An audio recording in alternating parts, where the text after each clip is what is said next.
so kind, staring out into space, asking God to hear my case, trying to think of all things past. How long will my memory last? With purple angel, purple angel, purple angel, you're next to me. Well, hi, everyone, and welcome to Alzheimer Speaks Radio. I'm Lori LeBay, the host and founder of Alzheimer Speaks. And before we get into our interview today, I always just like to let people know a little bit about us because we are always getting new listeners. So briefly, for those of you that are new to us, Alzheimer Speaks is an advocacy-based company providing multiple platforms to shift our dementia care culture from crisis to comfort around the world. We believe that by joining forces and sharing knowledge and just having everyday conversations like we do here on Alzheimer Speaks Radio, that we're going to help remove the stigmas and the isolation attached to memory loss and really be able to help people in the trenches living with this disease continue to live purpose-filled lives and to stay engaged. At our core, we believe collaboration is really the only way we're going to win this battle against the disease. And I know it's working thanks to all of you. You see, when you guys listen to our show and you share it, like it, you're pushing it out into the world. And you never know who in your sphere of influence is in need of this information. We all have a lot of people that we know that don't even talk about this yet. And the more information we can make available to them, the more comfortable they're going to feel reaching out and engaging. So I really encourage you to continue to like and share with your Facebook friends, your LinkedIn colleagues, your Pinterest people, your Twitter tribes, because it is really having a huge impact. You see, you made Alzheimer Speaks the number one influencer online, according to ShareCare and Dr. Oz. And again, we couldn't have done it without you. So I thank you so much, because here on Alzheimer Speaks, we're about raising everyone's name and everyone's voice. We want people to know where the resources are that they can personally tap into. And we'd love to also be able to hear from you, our listeners. You know, you can engage with us through the chat box, asking questions, but maybe you should be on the show. So reach out to me at alzheimerspeaks.com. Just go to the big contact button and shoot me an email or give me a call or tweet me, whatever your format for communication is. Reach out to me. I'd love to hear your story, because we listen and we raise voice of all those living with dementia, those who are personally caring for them, professionals in the industry, researchers, advocates, musicians, directors. It doesn't make any difference. We just want the voice to be heard and for people to work collaboratively together. I don't know if you know this, but September is actually Alzheimer's World Awareness Month. And you can go to Alzheimer's Disease International just to find out more information. But it's just fascinating, because every 3 seconds, somebody in the world is developing dementia. And, you know, this is one of the most underdiagnosed diseases that we have. I also want to give a shout out if you're going to be in Indiana. I'm going to be heading down there for their symposium in Fort Wayne, October 19th, and in Merrillville, October 20th. And I'd love to see you and be able to meet with you and talk with you and hear what's going on in your world of dementia. And you can just go to our homepage, alzheimerspeaks.com, to get more information on that. Now, today we're going to do a little different format, and I'm really excited because I'm going to start having some co-hosts on my show. And today we're going to kick it off with Lori Shearer, and she is just a fabulous woman who is actually living with dementia. She is one of our experts on dementia chats, a strong advocate, and I just think it's important for us to incorporate the voice of those living with dementia into our show. So welcome, Lori. How are you today? Thank you. I'm doing very well, thank you. I'm excited about being on the show and being your first co-host. Yep, I'm very excited too. Now, our guests today, we've actually had on the show before, and they're just a phenomenal couple.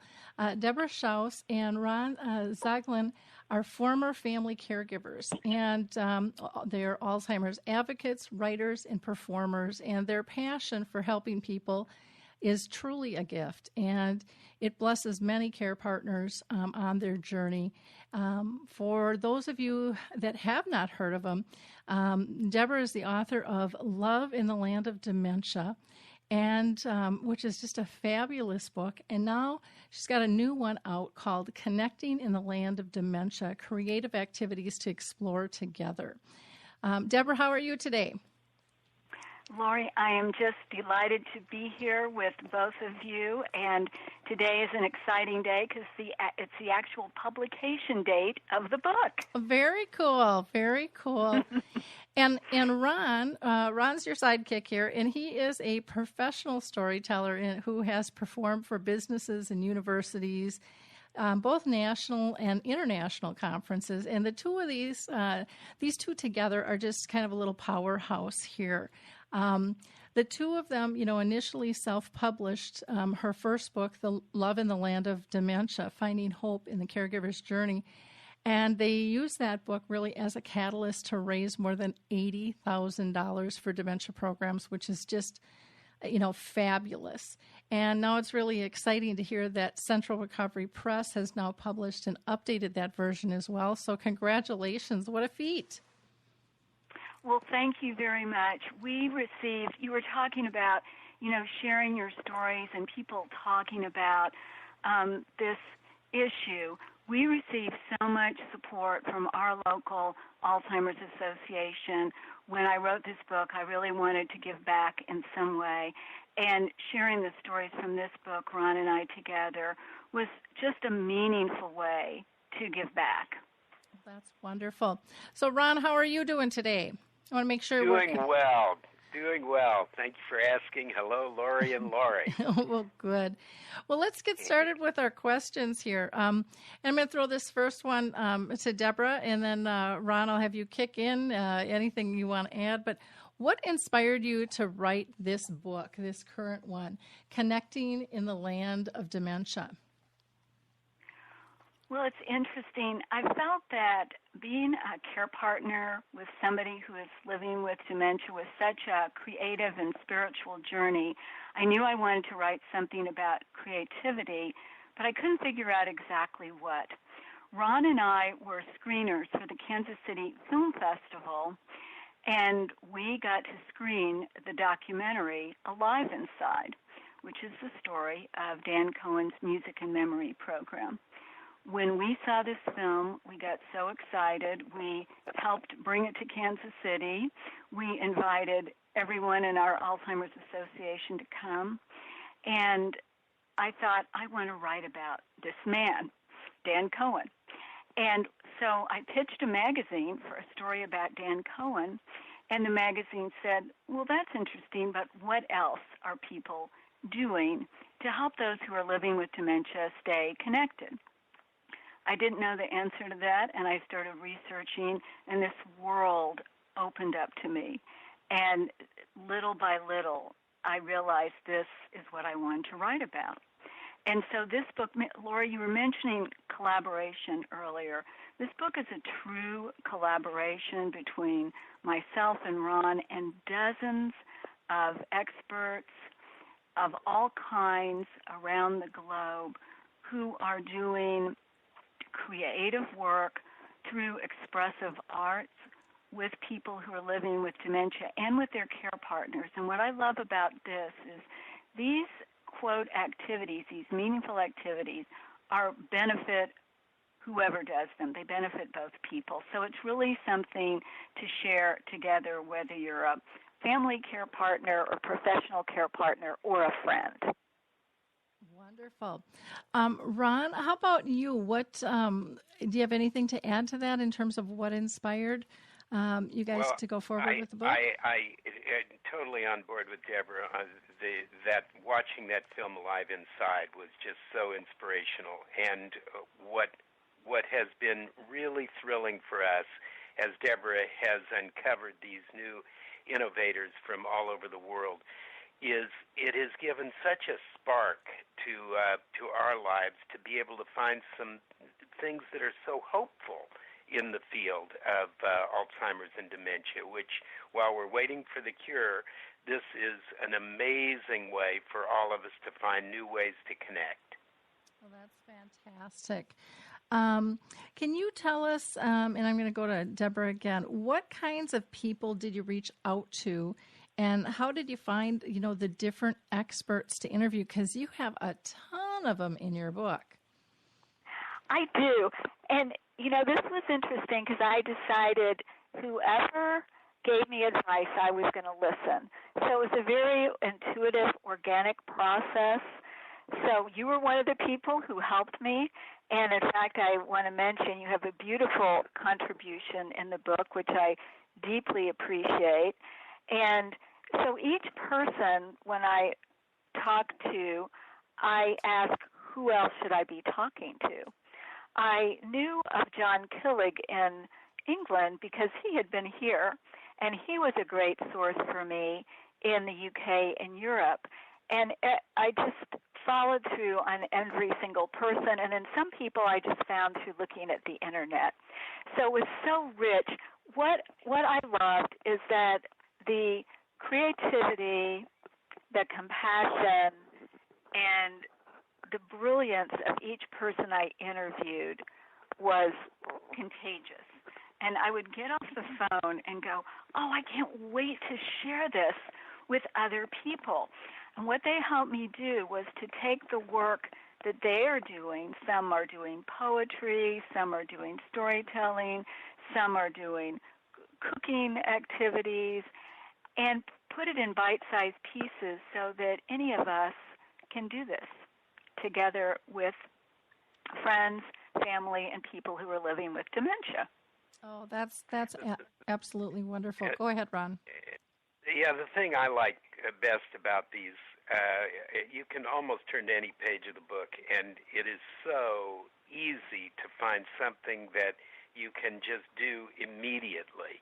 And we haven't even begun to tap into actually practicing all the resources ourselves, and are eager to have the opportunity to do so.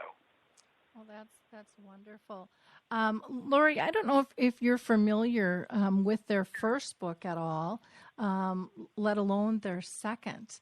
Are you familiar with Deborah and Ron at all? I'm somewhat familiar with the first book, and I loved just the main description that says learning to celebrate and appreciate what we have now, because as someone living with dementia, I can't tell you how frequently my husband and I do that we just want to celebrate every good day and celebrate what we have now and not look towards what it's going to be. Mm-hmm. That's important, and I was glad that was part of the description, because I think it adequately describes where we're at now. I have a question, though, on the books. Have you considered putting them onto audio?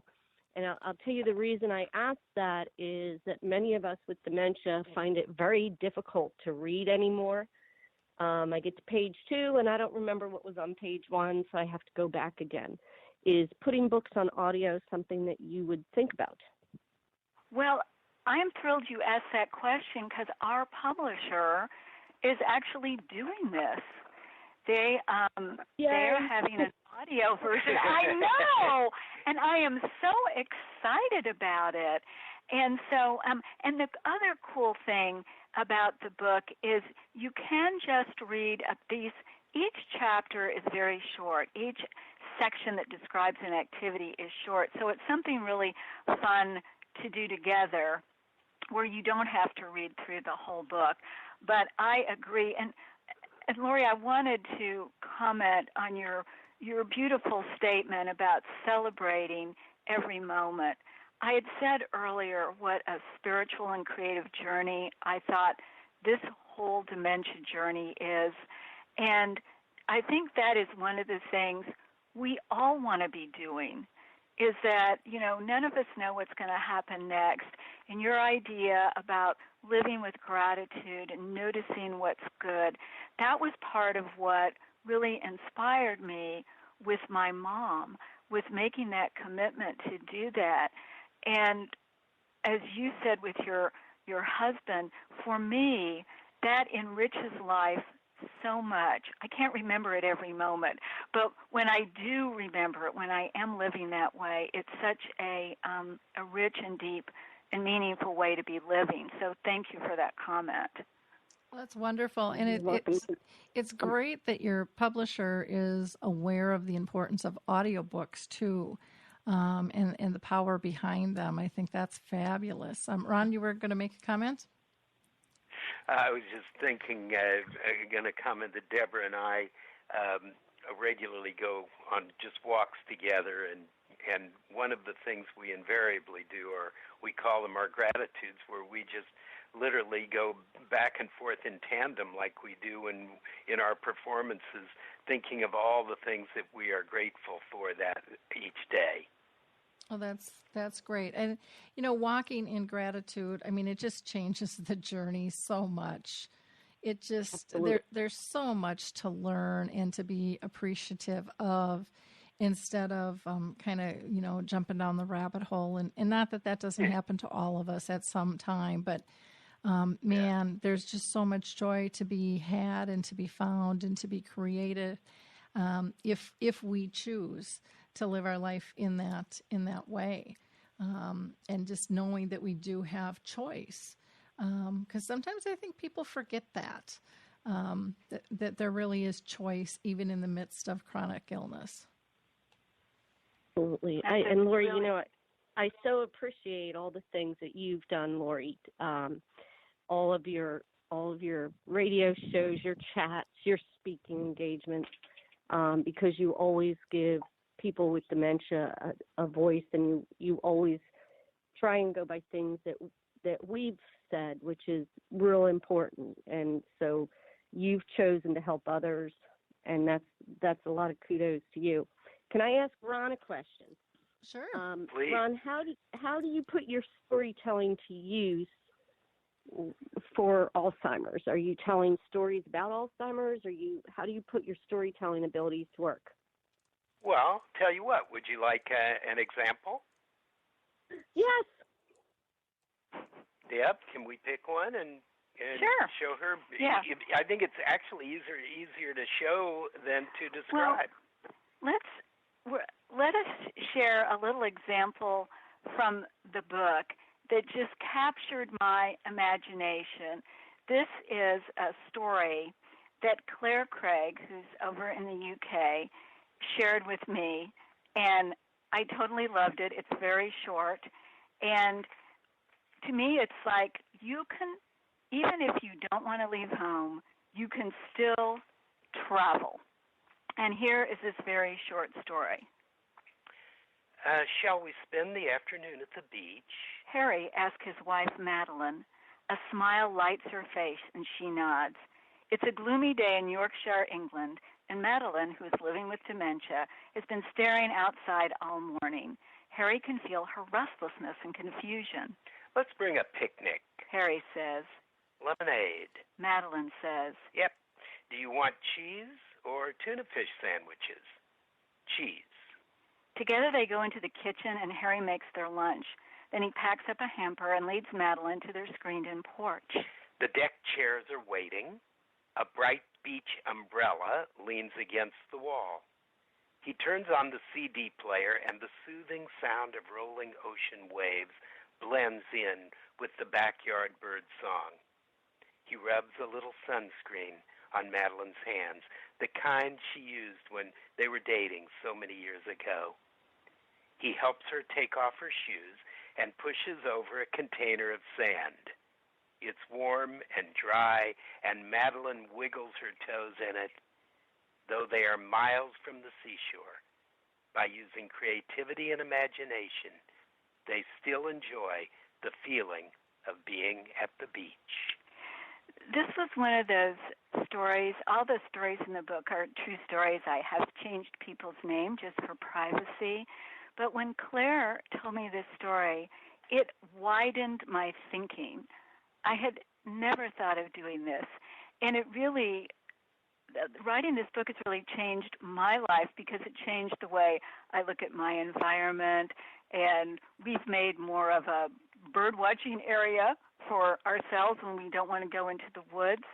And so, Lori, that's one way we have been using stories. We started out sharing very personal stories from my book, Love in the Land of Dementia. And those were about my experiences with my mom, who was living with dementia. And what we found is what both of you have commented on. When you can open your heart and share your personal stories, it invites other people to do the same.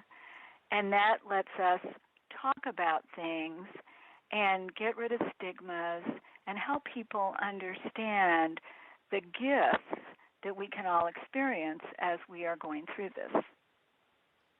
Wow, that was awesome. And I'll tell you what, I want to know when you're coming to Pennsylvania, because you guys just did that better than probably 60% of the readers I hear on the book on tapes I listen to all the time. Oh, my goodness. Thank you. Thank you very much. That is very thoughtful. So that was one of my questions. I am to the point I can't. Oh, go ahead, Lori. I am to the point I really struggle to read. But I listen to a lot of books on tape, and often will get the book on tape and the book, because visual and audio at the same time helps me a lot. But I can't always run around with a book and a tape. But I have found that the better the voice, the better I can understand what is happening in the storyline. So you guys were, again, fantastic. And I appreciate, I can't tell you how much I appreciate that you're looking to have it done on audio. Now, are you? Wow, thank you. Are you That's guys, good to hear. Thank you. Are you guys going to be the voices on the audio? Because you really do. You just are. You guys just kind of melt together because you've been working together so long. You know. That's true. We are actually not going to be the voices on the audio. The audio is rather a major undertaking, and so they have talent. With quote, talent is doing the audio, but we did get to hear choices, and we got to vote on the voice we thought best captured both the drama and the practical part of it. So we haven't heard it yet. Okay. It's going to be an experiment, and both Loris, I look forward to sharing that with you both when it comes out. Yeah, I'd love to do that. I'd love to see that. I'd love to hear that when it comes out. That'll be great. Good.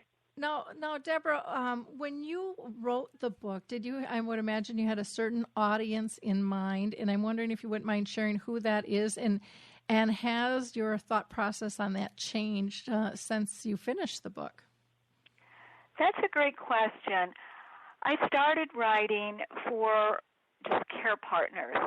I knew that I would have loved to have this book when my mom was living with dementia, and when Ron's mom and dad also were living with dementia. We were exploring, just different artistic and creative ways to keep a rich connection. And so I wrote it to be useful for family and professional care partners and friends. And also, I've since heard from some of my readers that it's really not necessarily just for people living with dementia, that it's pretty much fun for many of the activities are quite adaptable, so they can be intergenerational. You don't need any special artistic talents. That was important to me. And so they're really useful for all kinds of people who want to do something fun and meaningful together. Mm-hmm. One of the things that I have been using this for is I have friends who are living with dementia, and one of my friends is far away, and so I've been using some of the activities on the phone with my friend, and it's been really wonderful to get to share that. So I think there's lots of different ways to use these. Okay. Great. Ron, anything you want to add there? Well, I couldn't agree more. I think the main thing for me, the difference between Lori last time we talked, we always felt so happy about the concept of the subtitle of Deborah's first book, Finding Hope in the Caregiver's Journey. And we always managed to find ways to have hope. But now we have dozens and dozens and dozens of actually practical, and one person used the word tactical, which I like, approaches to doing this. And it just gives a whole new level of excitement and stimulation that we had not had in our lives prior to this. Mm-hmm. Wonderful. Lori, anything you want to add on that question in terms of what you're hearing from response? I think that what you're doing is really fabulous. I know that for me to keep my hands busy, to have things to do, and to then have a product that I finished, an accomplishment, is real important. Since I don't do a lot of the things I used to do, being able to do anything and finish it, whether it's a coloring book page or a button bracelet, is anything that I can say, "Ooh, look what I did." It makes you feel so important and so much more complete. So I think activities are great. I love what you just said, Lori, and one of our big teachers on this subject is a dear friend of ours who's also living with dementia and who is very arts and crafts oriented. And every time we go visit her, we learn a new art and craft because we are not.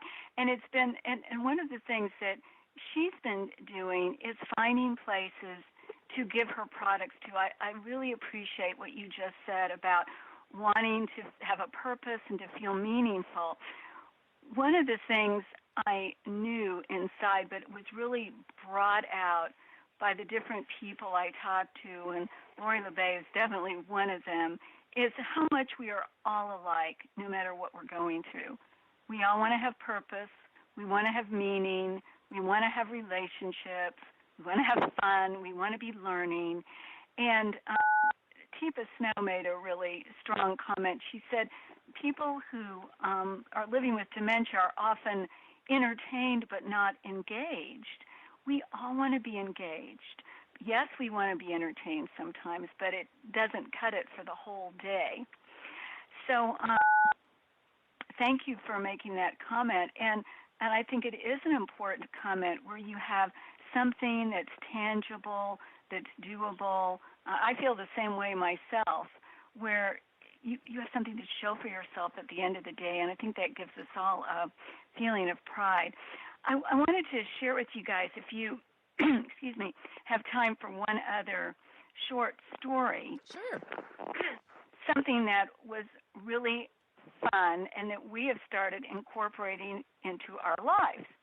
And so when I was searching for experts for the book, I reached out to Dr. Madan,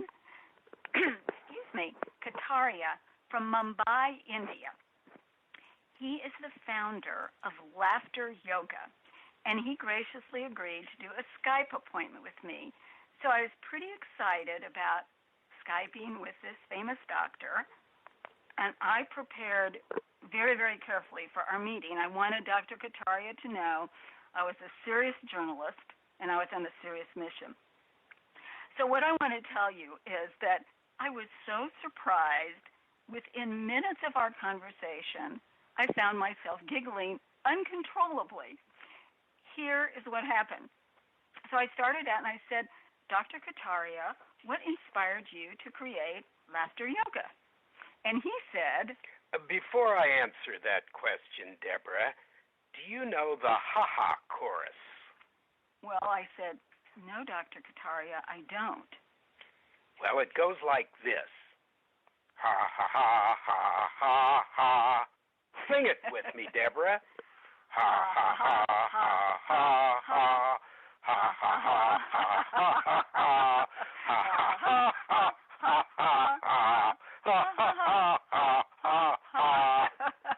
And so when you start doing I know, that's what happens. When you start doing those ha-ha-has, you start laughing. And so what Dr. Kataria found is that laughing is a skill anyone can master, and laughter yoga is ideal for people living with dementia and for their care partners. He says, laughter yoga is an aerobic workout that helps uplift your mood within minutes by releasing endorphins from your brain cells. You often remain energized, relaxed, and in good spirits throughout the day. Laughter also makes our immune system stronger, plus laughing with others builds a social bond and reduces feelings of isolation. And now this is Ron wanting to say, every time we tell this particular story to people, and I haven't even told Deborah this yet, I notice after I do that ha-ha chorus, and it's ready for my next line, I already feel so enlivened that I can feel the change in mood from before I began the ha-ha chorus and afterwards. One of the things he discovered is to your body, it doesn't matter if it's real laughter or fake hilarity. It all has the same benefits. So this has really transformed our lives, where we've started, you can do the ha-ha chorus to any tune. We've just started adding in more laughter, and it feels wonderful. So I'm going to suggest you try this and see what you think. And there's more to laughter yoga than that, and the book talks about, ways to just incorporate a little bit more. But essentially, it's just an invitation to laugh more, and your mood just rises up. It's very true. I think that. Go ahead, Lori. Oh, I was just going to say that's very true. I mean, it shifts everything in your body, mind, and soul just almost instantly. And, if you can get to the point of a belly laugh, look out, because your mood's definitely going to change. And it gives us permission to be silly in this serious world that we live in. And I think that we've lost sight of the importance of laughter and friendship. And, one of the biggest things I see with dementia, or just anybody who is ill, is, people love to laugh. But when someone is sick, people get so serious and they forget to laugh. They get so busy taking care and making sure everything is as perfect as it can be. They really put their relationship and the fun stuff aside way too often, in my opinion. And that helps bring it back into the real world. Lori, what are your thoughts? Well, I'll tell you, out of all the dementia chats that I'm in, where it's caregivers asking questions or caregivers and people with dementia talking to each other, one of the things I hear frequently is he doesn't laugh anymore. She doesn't laugh anymore. They've forgotten how to be happy. Pardon me. And with FTD in particular, you always hear the face is dragging. It's always in a frown. Laughter is important, and I wonder how many people would be open to just walking in the room and laughing like that, because they may see a response if they just started the person laughing. Mm-hmm. Well, and, a lot of times, we're the mirror. So what are we walking in as? I think of the film that I work with, His Neighbor Phil, and in one of the scenes, Mary, who has dementia, is being told that the man in the doorway is her husband, and she says, "Oh no, that can't be my Harvey. My Harvey has passion in his eyes, and he's strong. And the man in the doorway, he's so sad all the time. That's not my Harvey." And we don't realize who we are, who we've become in the process. And so I think, one of my sayings always is, we have to learn to consciously care. We have to look at ourselves. We have to look at others in a far different light and slow down and really pay attention to our nonverbals, because that's, more than 3/4 of our communication, yet we don't we don't hold it in the esteem and value it the way we should for the amount of communication that's going on. We're just waiting for those words, and it's kind of like when something declines and we want it back even more, and we hold on to it even tighter. When there's all these other forms available to us, have always been available to us, we've always tapped into them, and now we're ignoring them because we want things the way they used to be. It's kind of silly. I love that. And Lori, if I may, I'm going to quote something you said in the book that I love. You said, dementia is a vibrant disease encompassing the colors of the rainbow. If we regard it in strict black and white, we only see right or wrong. We need to let in the color and the light. Beautiful. And that just spoke to me so deeply. And I love the idea. Several of the people I talked to talked about playfulness. Mm-hmm. And I think that's an issue for most adults. Do we have enough playfulness in our lives? Probably not. But the idea of thinking of silly things to do so we can laugh, so we can have that feeling of playfulness, so we can brainstorm and we don't have to think about right or wrong. We just are freestyling our answers. That can really raise energy a lot. Definitely. I know my mom gave me that gift back to play and be silly because she didn't judge. So I wasn't worried about being judged anymore. I could be silly, I could laugh, I could cry, I could let my whole emotions out no matter what they were. And she was just there and accepting and safe. But she really taught me how to find joy again. And, through silliness and through just all the normal stuff you do. And just like, Lori, turn off your phone, put down the pager, just sit by me on the couch. Oh, do I have to? And we don't even have to talk, but let's just be in one another's presence. And it was, I think of her and the disease and what she taught me and how much effort she had to put in, because I was not an easy student, I'm sure, in the beginning. And boy, that was just such a gift to be able to not take things so seriously, that the world will go on even though it didn't go from A to B to C. And that's the way you Lori, would have liked it. I too had a similar experience with Deborah's mother when she was deep into her dementia. And I would go in and at first couldn't quite figure out what I was doing there and how I was supposed to connect. And then we would just start looking at each other. And earlier in her life with me, she had never done this, just maintained eye contact.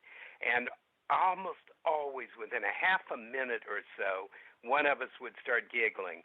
And that would start the process. And we would have this eye contact and laughter going on for many, many minutes. And it's really one of the things that I most remember about her now and most love and appreciate. Yeah, pretty precious stuff. Pretty precious stuff. Do you guys have one more story you could share with us? Yes, I do. And in fact, it was something I wanted to get Lori Share's advice on. We'll share this, and then I'd love to get your feedback. One of the things that was really important to me is learning more about how to adapt people's hobbies and interests to fit their changing abilities. And that's something Lori has already addressed in talking about the way you're reading now, just a little bit differently. This is a story from Mara Botanus, the author of When Caring Takes Courage. And she said when her grandfather was diagnosed with dementia, she was determined he would continue to enjoy his lifelong passions, which included golf, playing cards, and fishing. And yet she understood the care partner's tendency to let creative time slide by in favor of practical matters such as assisting with dressing, feeding, and bathing. Mara says, I wanted grandfather to have the best possible experience every day, so I learned to put laughing ahead of laundry and dishes. Here are some ways Mara successfully kept her grandfather involved in his passions. For a time, he walked the golf course and played with empathetic friends. And when he could no longer play, he liked being driven around the course, enjoying the scent of freshly mown grass and the vistas of rolling green lawns and the thwack of a well-hit ball. At home, the family set up an indoor putting green and watched golf tournaments on television with him. Family June rummy sessions were another of her grandfather's favorites. When he could no longer track the game, Mara asked herself, what is important about these family competitions? She realized the game was a catalyst for reminiscing, laughing, and eating their ritual potato chips and dip. Even when grandfather couldn't play, he still liked sorting the cards by suits and sitting around the card table with his family. So one of the things I wanted to ask Lori's expertise on is that you've already shared with us how you have adapted reading. Sounds like it's a passion of yours. What else have you learned about adapting hobbies and passions so you can continue enjoying the things you love? Deborah, I'll tell you, my husband and I are very big on taking the challenges that dementia sends our way, figuring out what the obstacle is, and figuring out a way to overcome the obstacle, whether it's how to make a bed when I forgot how to make a bed, or I used to sew a lot of my clothes and costumes. Suddenly I couldn't sew.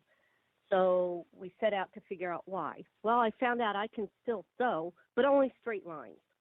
So all 19 of my great nieces and nephews got a pillow or a blanket because that's all straight lines. Wow. I don't have, and I did. I made one for each and every one of them and put a tag on it that said, "Love and Laughter, Aunt Laurie." Oh my gosh. I think, I can't sit down and follow a pattern. I can't sit down and sew like I used to, but a blanket is a little bit more than 4 lines, but it's all straight lines, and my head will still do that. And in fact, my husband supports me so much. When my sewing machine died, he bought me a brand new sewing machine with an embroidery thing on it, so I can actually embroider "Love and Laughter, Aunt Laurie." Oh, so my gosh. Having, and he knows I may not be able to use it very much longer, but it didn't matter. He bought me the sewing machine I had dreamt of for 15 years and never got. Wow. Now I have it. So if I use it for a year, so be it. Wow. I think adapting, never say you can't do that anymore. Say, how can I do that? What changes can I make so I can enjoy that? I wanted to go away on a trip. Well, I don't handle crowds. I can't filter noise anymore, so being in an airport is really not very good for me. But you know what? We put our heads together. We figured out how to overcome every challenge of that trip. And I went to the FTD conference by myself and had a wonderful time with 39 other people that have STD. So wow. I think we sell ourselves or other people with dementia short by saying, oh, they can't do that. Mm-hmm. What we need to say instead is, what is causing the challenge and how can we overcome that obstacle for the challenge? Beautiful. Thank you for that inspiring answer, and I can just see all those pillowcases. I can't even believe it because you were talking to someone who cannot sew even a single line. So what a brilliant way, and I love what you said about the two of you working together like you would on any other problem in your lives to figure out how are we going to make this happen. It's so inspiring. Thank you. Yeah. If I could, if you want to see more about the things we've done, my website is DementiaDaze, DAZE.com. Good name. And I give my husband a lot of kudos because we are in it together. We talk constantly. I don't realize I'm doing a lot of the things that I've done, but he does, and then we talk about it, and we try and figure it out. You probably will like the one called Sometimes You Just Have to Laugh, because it was kind of funny. Okay, good. Oh, thank you. I in all of my journey here with dementia, I'd say the two most important things. Number one, having the most fantastic care partner anybody could ever ask for. He's wonderful. Number two is that you walk the journey together, you find out what the obstacle is, and you figure out how to get around the obstacle. Don't just call it quits. Figure it out. Good point. Good point. And I'm sure there'll be callers wanting to know if your husband wants to share his skill sets with others. I love that. 38 years. I think I'll keep him a few more. Oh, good. Lori LeBay, that really, it also ties in with something we had talked about when I was interviewing you for the book, about just talking to each other to say, what's on your bucket list? What is important to you in your daily routine? So you really understand, because a lot of times none of us can really know what are the most important things. We do the same things over and over, but we don't know where is the meaning.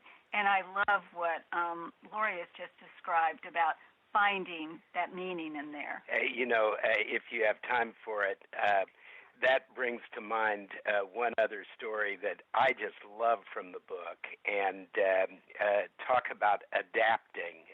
If you've got a moment, it's very short. I'd love to share it with you. Sure. David was dedicated to caring for Arla at home during her dementia journey, but getting her to take a bath was becoming increasingly difficult. He simply could not coax her out of her chair and into the bathroom. He thought back on their life together, trying to figure out what could motivate her to move. And then he remembered listening to Duke Ellington's big band. Arla loved the Duke, and she was always the first one out on the dance floor. David put on one of Ellington's CDs, and as the orchestra swelled, he held out his arms. Arla smiled and stood right up, seeming to float into his embrace. He had to grin as he danced her into the bathroom to the sound of the Duke playing "Don't Get Around Much Anymore." 2 days later, "It don't mean a thing if it ain't got that swing," came to his rescue. Day after day, the Duke inspired David's satin doll to dance her way to the bathroom. That's what I'm talking about, too. That's what you're talking about. Yay. Yes. Yeah. And that there was an obstacle and a challenge, and it's finding a way around that obstacle that helps you to live much better, because it was easier on him because he didn't have to fight with her. It was easier on her because she was in a harmony. Yes, in harmony. I love the way you said that. And that was a story that Dr. Conchetta Tomeno shared with us about the power of music and how it speaks to so many of us and can really help us all along on our journeys. That's very true. It's funny when you talk about the dance. In that movie, His Neighbor Phil, that's how he gets her to go to one room to another. Oh, it's time to change, and they'll be in the kitchen or the dining room, and they'll dance to get her back in to where he needs her to be. And yet it allows them to have, just that intimate time together, just, touching and being one, moving as one. And which is missed, a lot of times as we age, we don't have as much touch. And so music is so powerful on so many levels to get us to feel calm and safe and comfortable. And, it's easily overlooked because, somebody from the outside might think it looks silly, but nothing's silly if it works.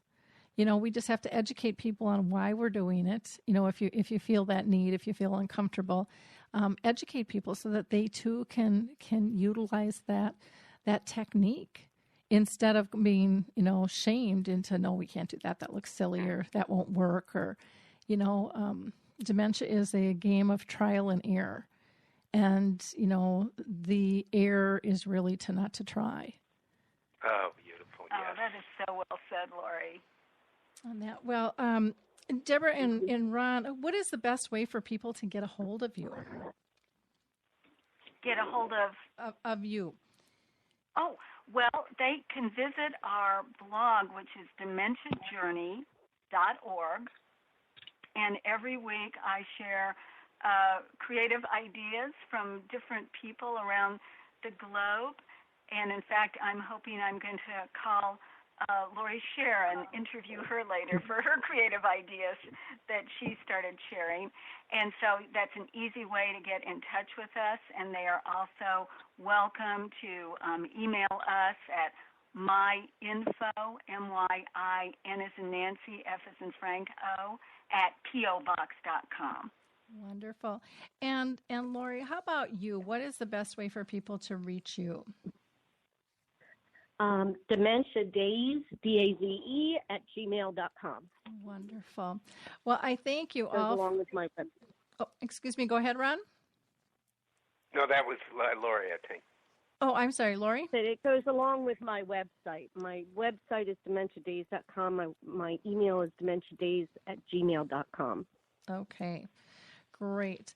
Well, I want to thank you all for being with us today. What a wonderful program, and I wish you all the success with your new book, Connecting in the Land of Dementia. And, I hope that you'll even utilize this book as a tool in conferences to engage people and maybe have them try some of these exercises. As a group, I think could be really kind of a cool way to, just get them to feel the heart of these stories and feel the transformation of the change that it can make in a situation. It's a very, very powerful, and you'll have to let us know when your audiobook comes out too. Now, the best way for them to get the book, is that through your website, or do you want to have them go to Amazon? Either through, you can go to Amazon. You can go to your favorite independent bookstore, but it is on Amazon now and should be at Barnes & Noble and hopefully at any bookstore that you like. Wonderful. Well, thank you again, all, for being with us today.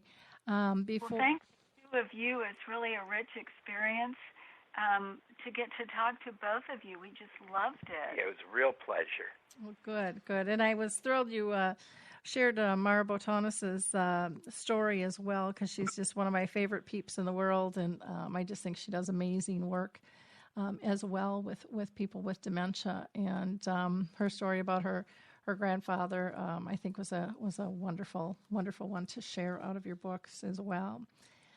So, and I will say I'm disappointed you're not doing the audio on it, because you guys do a fantastic story. I hope you're coming to Pennsylvania soon. Well, if not, we'll call you and read you some stories. Good. That sounds good. I like it. Okay, we'll do it. It's been a joy to be with both of you. Okay, well, thank you. And wrapping up here, for those of you who are new to our show, you might want to check out some of our latest radio shows. Last week we had on Good Samaritan talking about their life coaching for Minnesota caregivers. That is free through the end of the year, so you're going to want to check that out. We also had Harry Urban on from Pennsylvania talking about dementia, which is complicated by abuse. And we had a doctor on talking about the science behind Alzheimer's. I'd also like to just give a plug to one of my cohorts here at Live and Social. And Rachel Perrin is the culinary director for Kowalski's Markets. And along with her producer and sidekick, Adam Lee, they are joined by some of their favorite food-tastic friends and colleagues. And they chat about seasonal flavors and favorite foods and trending topics in nutrition and all the yummy stuff for your tummy. Their segment is called What's for Dinner Tonight, and their podcast is only like 10 to 15 minutes per episode, but it's perfect when you're busy and you're hungry and trying to figure out what you're going to make for dinner. You can also find a large list of their menus at Kowalskis.com. That's KOWALS KIS.com. What else can I tell you? Our last Dementia Chats we actually did this morning, and I need to go in and edit that. Hope to have that out the end of this week. And we talked about the Alzheimer's walk. A lot of people are talking about the Alzheimer's walk, and we talked about the pros and cons that people with dementia see with the walk. And it's a very, very interesting conversation. So I hope that you will watch that when that comes out. Right now we do have posted all of our other segments, but the one prior to that talked about technology and apps. Do they help or hinder those living with dementia? I think that's it. So I'm going to go ahead and wrap up and just say, if you're looking for a tool that can help you really focus on being person-centered, sign up to be a member at Alzheimer Speaks, and you can go get our free tools. One of them, which people say is very helpful, is called Your Memory Chip, and it teaches people to not just focus strictly on their tasks and their to-do list, but really focus on the person themselves. Are they safe? Are they happy? Are they pain-free? Have a wonderful week, and we will talk with you soon. Bye now. Hi, this is Suzanne Newman, host of the Answers for Elders podcast and radio show. We are the North Star that guides you through the complicated journey of senior care with trusted experts in money, law, living solutions, and more. So join us on this station, your favorite podcast channel, or just go to AnswersForElders.com. Meet the wayshowers who will help your journey go a lot easier.